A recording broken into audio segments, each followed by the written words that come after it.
So ayun guys, andito tayo ngayon sa General Nakar, Quezon, Grabe. Ang tawag sa resort na ito ay Sulok Beach. Kung saan ipapakita ko sa inyo yung nagwawalang alon ngayon dito sa karagatan ng Quezon. So tara na, excited na ako. Ngayon ako nakapunta dito, oh my gosh, first time. Medyo maulan-ulan siya ngayon and January pa lang naman, kapapasok pa lang ng taon. So let's find out. And here, oh my gosh, ang lawak niya. Kung makikita ninyo, hindi pa siya totally abot yung tubig dito sa buhangin. At yung mga cottage nandyan sa part na yan, yan, nagaganda ng mga puno. Ang perfect dito, napakaganda ng alon, super, very siya, as in malawak. Tapos yung mga bato dito is bilog-bilog siya, mga ganito, ganyan. At ayun yung mga alon, nagwawala siya kasi medyo masama pa yung panahon ngayon na tumuulan.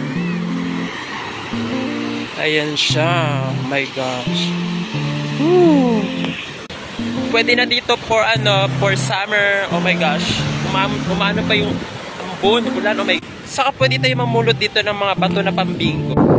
Ito siya. Ito, pwede siyang pang Ayan. Lamig dito, grabe. Tapos yung sasakyan namin, doon namin pinart. Ayan. Ayun yung nagwawala yung mga alon. Puntahan nga natin. Perfect dito. Pwede na dito mag summer outing. At saka maganda yung part ng bato na yun. Pwede ka mag photoshoot. Ayan siya. Sa ngayon, hindi pa naman kami magsiswimming. And tinignan namin kung nagtingin-tingin lang kami ng resort ngayon. And ngayon, kakain tayo. Tingnan natin kung anong dala nilang pagkain.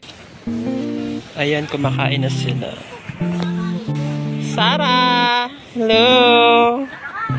So ayun, makikisali tayo sa kanilang hapagkainan at makikijoin tayo kung ano ang kanilang binaong pagkain. Siyang tunay na nagutom ang inyong kera sa biyahe dahil talagang napakalayo nito, pero hindi naman sobrang layo, mga 4 hours.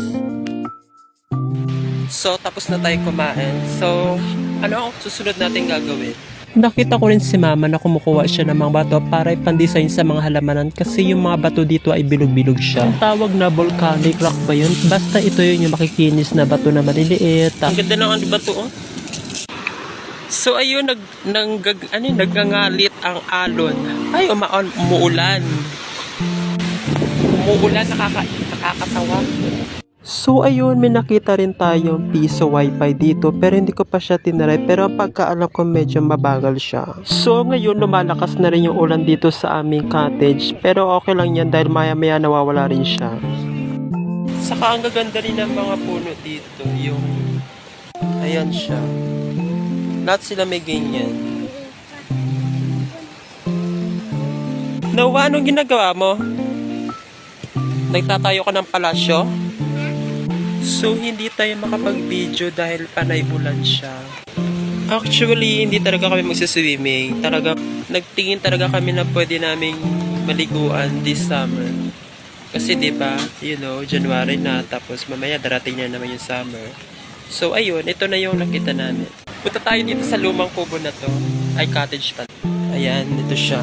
Medyo patagilid na siya. Ayan, kita na yung magandang tanawin ng karagatan. Yes! Oh my goodness. Medyo maitim pa yung langit, ha. Siguro ang biyahe namin mula sa Antipolo to papunta dito is 4 hours. Kasi umalis kami ng 5 a.m. Nakarating kami dito is 8:55 a.m. Grabe, gusto kong puntahan yung malapit na alon. Kaso sobrang lakas pa rin talaga ng ulan. Ayan siya, oh. Ayan yung alon niya, diba? Lalaki. Gusto kong magpa-picture dun sa bato na yan. Kaso masama pa yung panahon. Ito na lang tayo sa mini pool. Ilog niya papunta sa dagat. At saka ewan ko bakit ganito yung niya, cottage. Siguro lumubog na yung mga niya, kahoy, kaya bumalik ko siya. At saka sobrang lamig ngayon. Parang hindi mo talaga kakayanin na maligo din kasi nga nakakatakot talaga. Parang pag nakita mo yung dulo ng karagatan, para makikita mo na yung China Coast Guard. Yung Philippine Sea, ano ba yung tawag doon? yung West Philippine Sea. Charis. Saan ka pupunta? Huwag ka pupunta dun sa malayo, ah. Dito lang. Tara. Sarah, diyan ka lang, ah. Huwag ka pupunta dun, ah. Saka yung doon part na yun, yung batuhan na yun. Gusto ko puntahan yun, kaso umuulan talaga siya. Oh my gosh! Sarah! Shh! Dito! Bist itong batang to. Ayan, kinuha niya pala yung toy niya. Ito yung aking ina, naghahanap siya ng ano. Wala naman bagyo pero talagang sobrang sama ng panahon ngayon dito. Napaka-wrong timing naman. Nalakas ng hangin. Ayan. Lakas ng hangin. Ayan, medyo humihina na yung ulan so pumunta na tayo. Oh my gosh, lakas pa rin. Oh! Oh my gosh, ang lakas! Ay, picture na sila. Wait na, lalaki na, may ilog pa oh. Nasa ba tayo? Hindi na may sabay ito pa nag-init. Oh,